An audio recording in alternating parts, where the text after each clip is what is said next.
사순절 기간 동안 저희가 디모데전서를 잠시 멈추고 사순절 그 예수님의 이 땅에 오심과 또 마지막 십자가의 길을 걸어가시고 부활하신 내용들을 살펴보느라고 잠시 내려놓았습니다. 1장 끝부분에서 사도 바울은 나의 아들과 같은 디모데여라고 1장 18절에서 말하면서 19절에 보면 믿음을 굳게 지키고 옳다고 판단하는 일을 하십시오. 그렇게 하지 않는 사람들은 믿음을 잃어버리고 말았습니다. 라고 말하면서 실제로 이 에베소 교회 안에 믿음이 있노라 라고 주장하고 자랑하고 또 목소리를 크게 내지만 정작 그들은 믿음을 잃어버렸다고 말합니다. 이러한 상황 속에서 사도 바울이 지금 디모데에게 다시금 권면하는 내용이 기도하라는 내용입니다. 물론 디모데의 입장에서 경험도 사실 부족하고 여러 가지 면에서 그의 연소함을 업신여기지 말라라고 하는 이 말 안에는 여러 가지 의미가 담겨 있을 겁니다.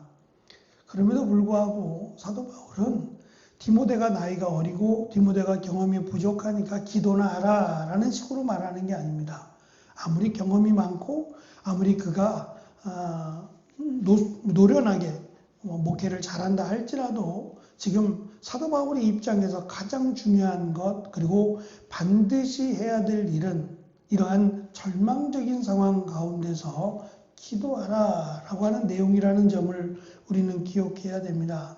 특별히 우리 읽은 말씀은 첫째로 모든 사람을 위해 간구하며 기도하십시오 라고 하면서 그냥 기도하라는 내용처럼 보여집니다. 그런데 이 2장 1절은 가장 우선되는 첫째라고 하는 가장 우선 순위에 둘 것은 기도라고 하는 말이고 이 말은 헬라어 성경에서 풀어보면 4가지 기도하라는 얘기입니다.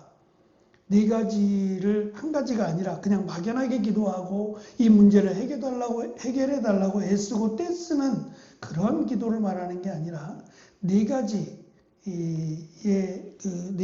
기준에서 기도를 해야 한다라고 가르쳐 주는 중요한 내용이라고 할 수 있습니다. 첫 번째는 간구라고 하는 기도고 두 번째는 간청이라고 하는 더 간절한 기도가 될 것이고 세 번째는 중보기도고 네 번째는 감사기도입니다. 이 기도가 해결이 되면서 시간적으로 오늘은 또 내일은 이렇게 문제를 보아가면서 그 문제가 해결되면서 순차적으로 하는 기도를 말하는 게 아니라 이 4가지를 같이 하라는 얘기입니다. 왜냐하면 기도의 응답에 대한 순서가 우리가 바라는 대로 우리가 소망하는 대로 계획적이지 않을 때가 있어요. 어찌 보면 지금 당장 해결해야 될 문제가 나중에 응답이 되거나 아니면 지금 막연해 보이고 도저히 가능성이 없게 여겨지는 그 부분이 먼저 응답되기도 합니다. 물론 이것은 사도 바울의 경험일 수도 있고 사도 바울을 통해서 가르쳐 주신 하나님의 말씀일 수 있어요. 어쨌든 이 2가지가 다 사도 바울의 개인적인 생각에 개인적인 경험에 의한 것이 아니라 성령의 인도하심을 받고 분명한 하나님의 말씀이라면 우리가 기도해야 될 것은 우리가 어떤 순서를 정해놓고 기도할 것이 아니라 이러한 기도의 영역을 확대해서 4가지로 기도해야 된다라고 오히려 기도를 강조하고 있다는 점을 우리가 유념을 해야 됩니다. 어느 학자는 지금 말씀드린 간구, 간청, 중보기도 또는 감사기도라고 하는 것을 급한 일 또는 일반적인 필요, 억울한 일, 축복된 일 이렇게 구분하기도 합니다. 근데 말씀드린 것처럼 이건 우리의 기준이고 우리의 구분이에요. 하나님이 보실 때는 그렇지 않을 수 있어요. 그러니까 이거는 그냥 학자들의 의견일 뿐이고 그것보다는 왜 이렇게 기도하라고 했는가가 더 중요해 보이기도 합니다. 우리는 흔히 기도를 내가 원하는 바를 하나님께 관철시키는 과정으로 오해하기도 합니다. 그래서 마치 때를 쓰듯이 그 기도가 내가 원하는 대로 응답될 때까지 기도해야 된다라고 오해하곤 합니다. 성경이 말하는 기도는 나의 욕구를 하나님의 뜻에 조율하는 과정으로 말씀합니다. 그래서 기도를 한다는 이야기는 하나님의 뜻을 알아간다는 이야기고 기도의 방향을 깨닫게 된다는 의미가 더 강합니다. 먼저는 간구라고 하는 기도입니다. 우리의 삶의 절실한 필요 때문에 기도를 시작하지만 이 절실함은 단순히 하나님의 마음을 움직여서 내 요구를 들어주게 하는 수단이 아닙니다. 오히려 기도의 절실함은 우리로 하여금 하나님의 뜻을 더 깊이 발견하며 결국 나의 원함이 아닌 하나님의 뜻에 합한 기도를 드리도록 우리를 조율하거나 우리를 다듬는 과정이 기도라고 말합니다. 두 번째, 이 강청 기도입니다. 밤에 찾아온 친구의 비유처럼 우리가 원하는 것을 얻기 위해 하나님께 떼를 쓰는 기도를 말하지 않습니다. 강청하는 기도를 통해서 오히려 하나님의 뜻을 더 명확하게 이해하게 되고 그 뜻에 기꺼이 순종하는 의지를 갖게 만들어줍니다. 또한 이러한 다양한 기도들은 우리의 기도의 경험을 알려줍니다. 어떨 때 어떻게 기도해야 되는지 이 다양한 일들 속에서 막연하게 기도하는 것이 아니라 이럴 때는 이렇게 또는 이러한 문제 가운데는 이렇게 기도하라 라고 하는 이 다양한 문제들 앞에서 다양한 기도를 할 수 있도록 우리를 도와줍니다. 세 번째, 중보기도입니다. 다른 사람의 억울함이나 형편을 아뢰는 중보기도의 과정에서도 우리는 하나님의 뜻을 배우게 됩니다. 아브라함이 롯을 위해 기도했듯이 겸손하게 하나님의 계획에 질문하고 호소하는 과정에서 하나님의 마음을 이해하게 되고 그 시점에서 기도의 방향을 수정하거나 멈추게도 합니다. 기도가 지속되는 동안 성도는 자신의 생각을 관철시키는 것이 아니라 하나님의 뜻을 알게 되며 진리에 대한 지식을 점진적으로 배워가게 됩니다. 그래서 중보기도가 우리가 어려운 대상자들을 위해서 함께 기도해 주는 것이기도 하지만 또는 이것을 통해서 우리가 하나님의 마음을 깨닫게 되고 또 우리의 기도의 영역이 넓어질 뿐만 아니라 하나님의 일하심, 하나님의 섭리하심을 더 많이, 더 풍성하게 경험하게 되는 축복의 은혜도 있다는 겁니다. 마지막 네 번째, 감사의 기도입니다.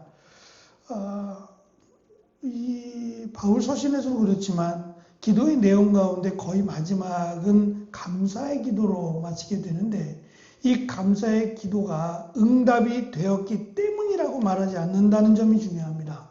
내가 바라고 소망하는 점이 이루어졌으니까 그래서 당연히 감사하지 라고 마무리가 되는 것이 아니라 때로는 여전히 문제가 남아 있습니다.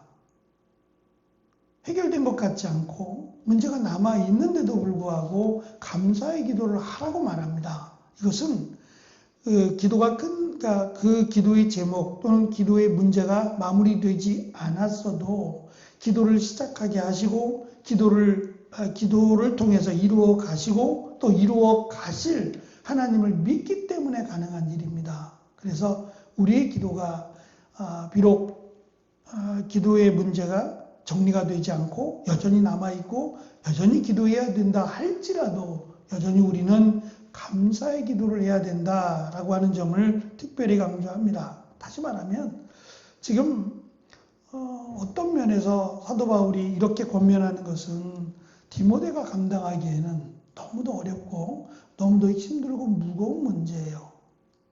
근데 이 무거운 문제 앞에서 바울은 오히려 이 문제를 통해서 디모데가 성숙할 것을 알고 있어요.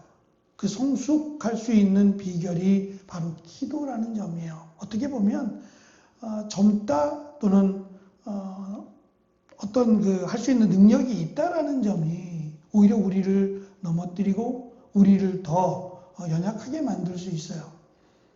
내가 부족할수록 더 하나님께 나아가고 더 하나님께 의지하고 하나님의 은혜를 간구하는 이것이야말로 전능하신 하나님 그리고 우리를 죽기까지 사랑하신 그 예수님의 은혜를 더 많이 느낄 수 있는 그래서 내가 약할 때 더 크신 하나님의 은혜를 느끼는 것처럼 지금 감당할 수 없다 여겨지는 이때가 디모데가 성숙하고 디모데가 바르게 하나님의 일을 감당할 수 있는 기회인 것으로 사도 바울은 강조하는 듯 보입니다. 감사는 깨달은 즉시 드리는 것이 좋지만 미처 알지 못했던 은혜를 나중에라도 기억해내어서 감사하는 것은 오히려 우리의 영혼을 풍성하게 해줍니다. 바울은 하나님이 행하실 일을 확신하며 미리 감사를 드리기도 합니다. 이러한 감사는 야고보가 강조하는 믿음의 기도와도 맥을 같이 합니다. 병든 자를 일으키는 놀라운 치유의 능력이 되기도 합니다. 믿고 감사하는 기도 말입니다. 결국 기도는 나의 목소리를 높여서 하나님을 설득하는 시간이 아니라 하나님의 목소리에 귀를 기울여서 나의 삶을 그분의 계획 속에 드리는 거룩한 복종의 시간이라고 할 수 있습니다. 여기서 깨달은 은혜에 즉각 반응하는 감사가 더해질 때 우리의 신앙은 비로소 온전해집니다. 기도의 자리에 머물수록 기도할 제목이 더 많아지는 신비로운 은혜.